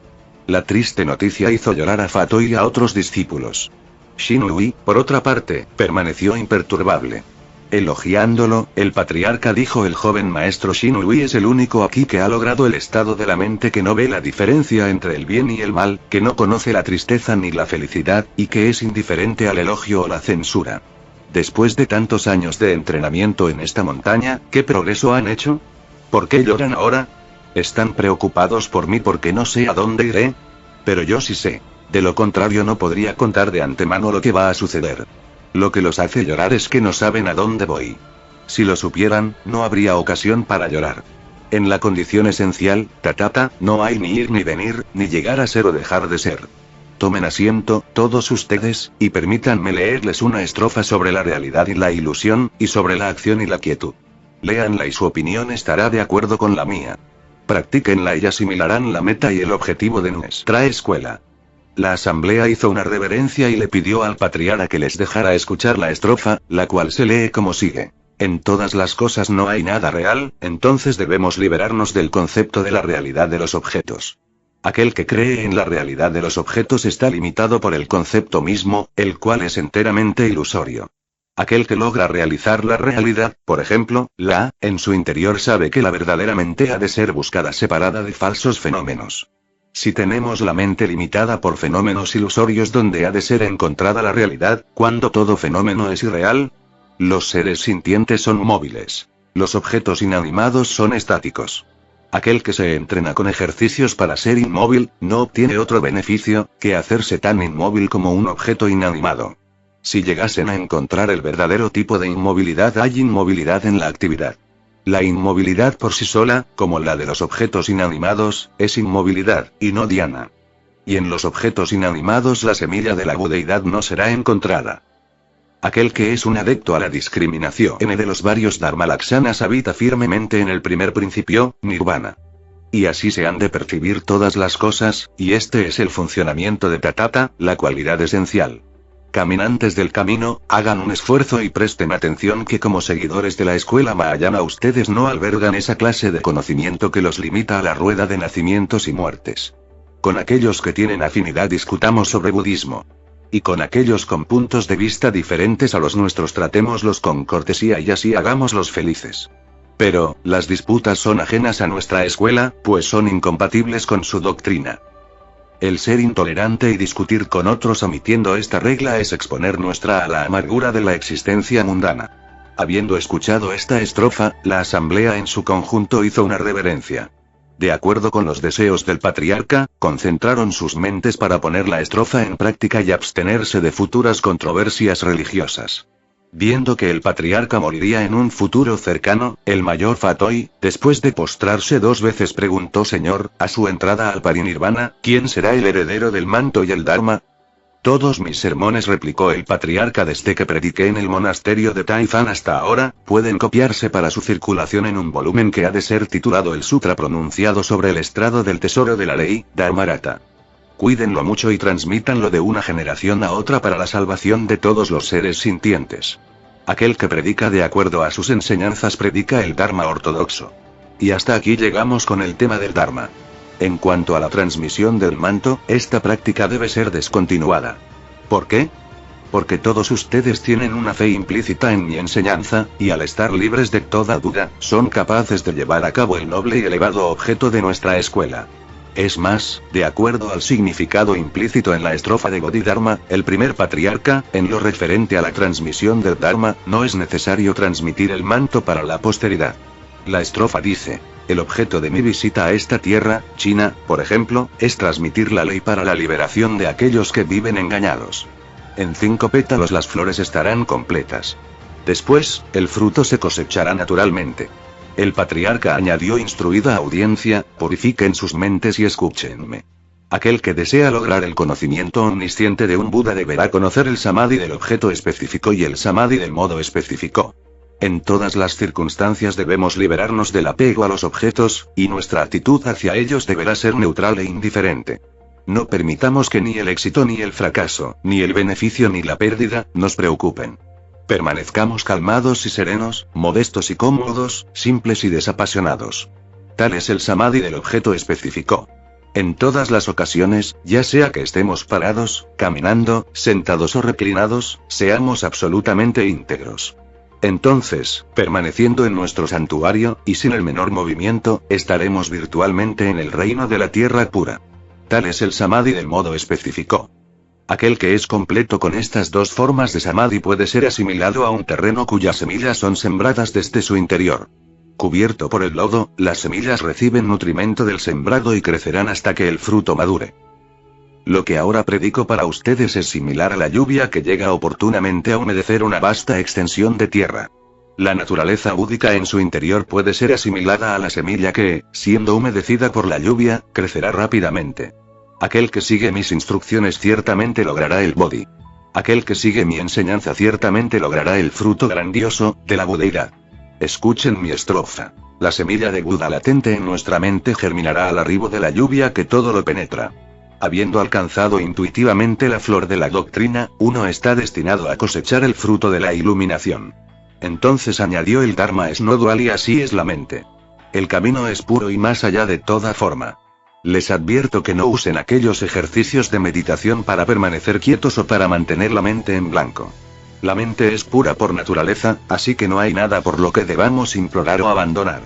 Cada uno de ustedes haga lo mejor que pueda, y vayan a donde las circunstancias los conduzca. Entonces los discípulos hicieron una reverencia y se retiraron. En el día octavo de la séptima luna, el patriarca, de repente, ordenó a sus discípulos de tener listo un bote para su regreso a Sanchou, su lugar nativo. En bloque le suplicaron misericordiosamente que se quedara. Es apenas natural el que deba ir, me dijo el patriarca, ya que la muerte es el resultado inevitable del nacimiento, e incluso los varios budas que aparecen en este mundo tienen que pasar por la muerte mundana antes de entrar en el parinirvana. No puede haber excepción para mi cuerpo físico, que deberá yacer en alguna parte. Después de tu visita a Sanchou, le suplicó la asamblea tarde o temprano, por favor regresa aquí. Las hojas caídas regresan a donde se encuentra la raíz, y cuando vine por primera vez, no tenía boca, replicó el patriarca. Entonces ellos preguntaron: Señor, ¿a quién transmitirá la matriz del ojo de la ley ortodoxa? Hombres de principios la obtendrán, y aquellos que estén libres de conceptos arbitrarios, literalmente, sin mente, lo entenderán. Ellos siguieron preguntando: ¿alguna calamidad caerá sobre ti en el futuro? 5 o 6 años después de mi muerte, replicó el patriarca, cierto hombre vendrá para cortar mi cabeza. He hecho la siguiente profecía, de la cual por favor tomen nota. Hasta la coronilla de los padres se han hecho ofrendas, pues la boca debe ser alimentada. Cuando la calamidad del hombre acontece, Youn y Liu serán los oficiales. Y añadió: 7 años después de mi partida, 2 bodhisattvas del este, el uno laico y el otro un bhikkhu, predicarán al mismo tiempo, diseminarán la ley extensamente, establecerán nuestra escuela sobre base firme, renovarán nuestros monasterios y transmitirán la doctrina a numerosos y promitentes sucesores. ¿Podría dejarnos saber por cuántas generaciones ha sido transmitido este drama desde la aparición del primer Buda hasta ahora? Preguntaron los discípulos. Los budas que han aparecido en este mundo son muchos para llevar la cuenta, replicó el patriarca. Pero comencemos por los últimos 7 budas.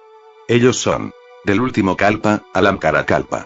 Buda Vipassana, Buda Sikkim, Buda Vesabu. Del kalpa actual, Bhadrakalpa, Buda Kakusunda, Buda Konogamana, Buda Kasapa, Buda Gautama. Desde el Buda Gautama, la ley fue primero transmitida a primer patriarca Arya Mahakasyapa, a su vez transmitido a segundo patriarca Arya Ananda, tercero patriarca Arya Sanavasa, cuarto patriarca Arya Upagupta, quinto patriarca Arya Dritaka, sexto patriarca Arya Michaka, séptimo patriarca Arya Vasumitra, octavo patriarca Arya Budananti, noveno patriarca Arya Budamitra, décimo patriarca Arya Parsva, décimo primero patriarca Arya Punyayasas, décimo segundo patriarca Bodhisattva Asvagosa, décimo tercero patriarca Arya Kapimala, décimo cuarto patriarca Bodhisattva Nagarjuna, décimo quinto patriarca Kanadeva, décimo sexto patriarca Arya Raulata, décimo séptimo patriarca Arya Sanganandi, décimo octavo patriarca Arya Sangayasas, décimo noveno patriarca Arya Kumarata, vigésimo patriarca Arya Hayata, vigésimo primero patriarca Arya Vasubandhu, vigésimo segundo patriarca Arya Manura, vigésimo tercero patriarca Arya Aklenayasas, vigésimo cuarto patriarca Arya Sima, vigésimo quinto patriarca Arya Vasyapia, vigésimo sexto patriarca Arya Punyamitra, vigésimo séptimo patriarca Arya Prajlatara, vigésimo octavo patriarca Arya Bodhidharma, el primer patriarca en China, vigésimo noveno patriarca Gran Maestro Hueyo, trigésimo patriarca Gran Maestro Tsan,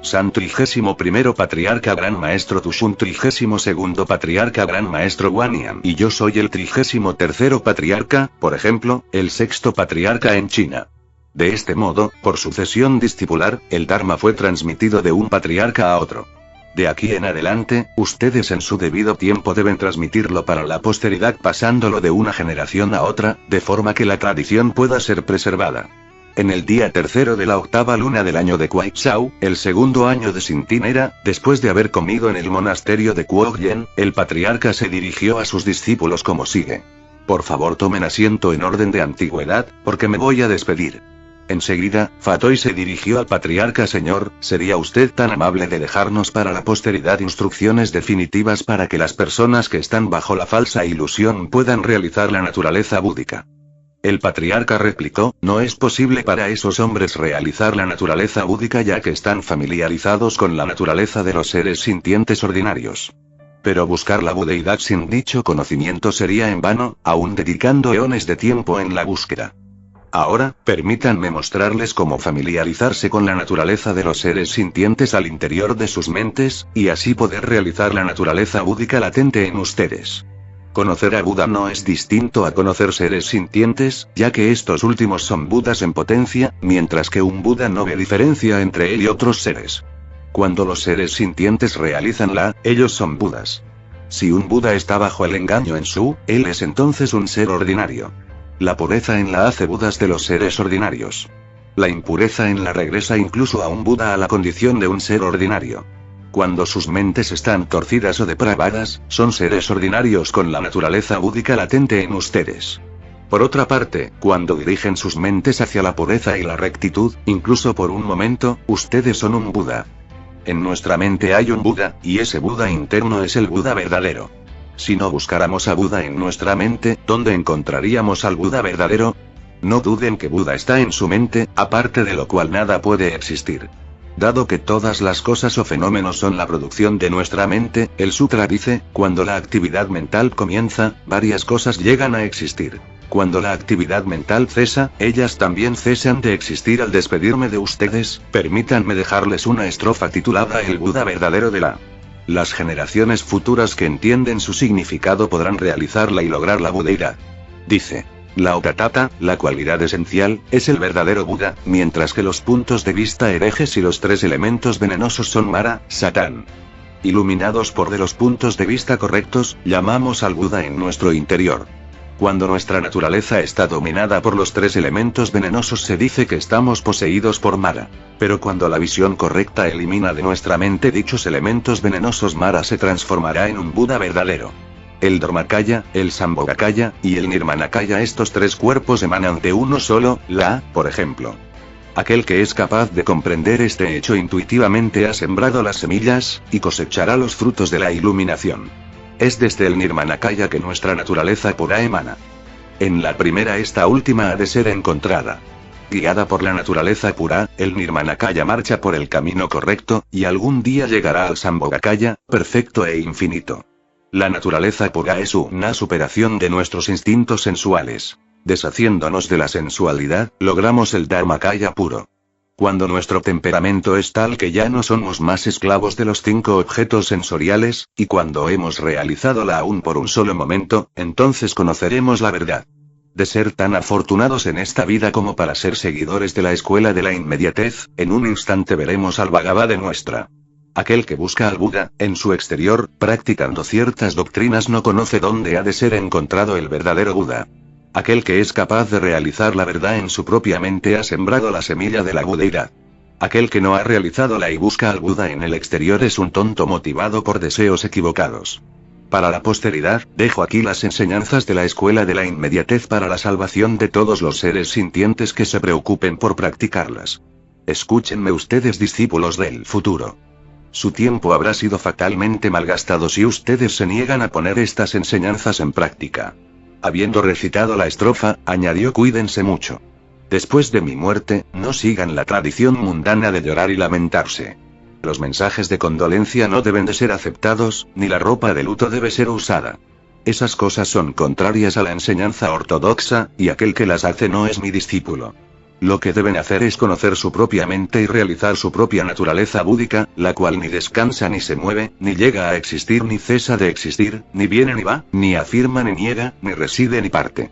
Para que sus mentes no permanezcan en el engaño y por lo tanto fracasen en comprender mi significado, les repito lo siguiente para que puedan realizar después de mi muerte, si siguen mis instrucciones y las practican consecuentemente, el que me encuentre lejos de ustedes no tendrá importancia alguna. Por otra parte, si van en contra de mis enseñanzas, ningún beneficio podrán obtener, aun si permaneciera aquí con ustedes. Entonces pronunció otra estrofa. Imperturbable y sereno el hombre ideal no practica virtud alguna. Afianzado en sí mismo y desapasionado, no comete pecado. Calmado y silencioso, renuncia a ver y a escuchar. Imparcial y recto su mente no habita en ninguna parte. Habiendo pronunciado esta estrofa, se sentó reverentemente hasta la tercera posta de la noche. Entonces dijo abruptamente a sus discípulos: me voy ahora, y murió de súbito. Una fragancia peculiar penetró su habitación y un arco iris lunar parecía unir al cielo con la tierra. Los árboles en el bosque se tornaron blancos y los pájaros y las bestias lloraron apesadumbrados. En la 11ª luna de ese año, la duda sobre el lugar donde debía descansar el patriarca se prestó para una disputa entre los oficiales del gobierno de Quanzhou, Xiuzhou y Sanzhou, todos ansiosos de poder mantener los restos del patriarca en sus respectivos distritos. Los discípulos del patriarca, junto con otros bhikkhus y laicos, tomaron parte en la controversia. Siendo incapaces de llegar a un acuerdo entre ellos mismos, quemaron incienso y le rezaron al patriarca para que les indicara por medio de la dirección del humo el lugar que él mismo hubiera escogido. Como el humo se dirigía directamente a Tsokai, la estupa, donde el cuerpo descansaba, junto con el manto heredado y la escudilla, fueron allí colocados el día 13º de la 11ª luna. Al próximo año, en el día 25º de la 7ª luna, el cuerpo fue retirado de la estupa, y Fonpin, un discípulo del patriarca, lo cubrió con barro de incienso. Acordándose de la predicción del patriarca de que alguien le quitaría la cabeza, los discípulos, antes de regresar el cuerpo a la estupa y a manera de precaución, le reforzaron el cuello envolviéndolo con láminas de hierro y paños barnizados con savia de árboles. De repente, un destello de luz blanca salió de la estupa dirigiéndose directo al cielo, la cual solo se dispersó 3 días después. El incidente fue debidamente reportado al trono por los oficiales del distrito de Xiuzhou. Por orden imperial, lápidas con inscripciones grabadas fueron erigidas para registrar la vida del patriarca. El patriarca heredó el manto cuando tenía 24 años, se rapó la cabeza, por ejemplo, fue ordenado a los 39, y murió a la edad de 76 años. Por 37 años predicó para beneficio de todos los seres sintientes. 43 de sus discípulos heredaron el Dharma, y con su consentimiento expreso, llegaron a ser sus sucesores. Mientras que aquellos que lograron la iluminación y así abandonaron el sendero de los hombres ordinarios son demasiado numerosos para ser contados. El manto transmitido por Bodhidharma como insignia del patriarcado, el manto mola y la escudilla de cristal presentada por el emperador Chun, la estatua del patriarca trabajada por Fonpin, y otros artículos sagrados, fueron entregados al cuidado del guardián de la estupa y deben permanecer en el monasterio de Polan para proteger el bienestar del templo. El sutra pronunciado por el patriarca fue publicado y ha circulado para la divulgación de los principios de la escuela del Dharma. Todos estos pasos fueron seguidos para la prosperidad de las 3 gemas, por ejemplo, el Buda, la ley y el orden, tanto como para el bienestar general de todos los seres sintientes.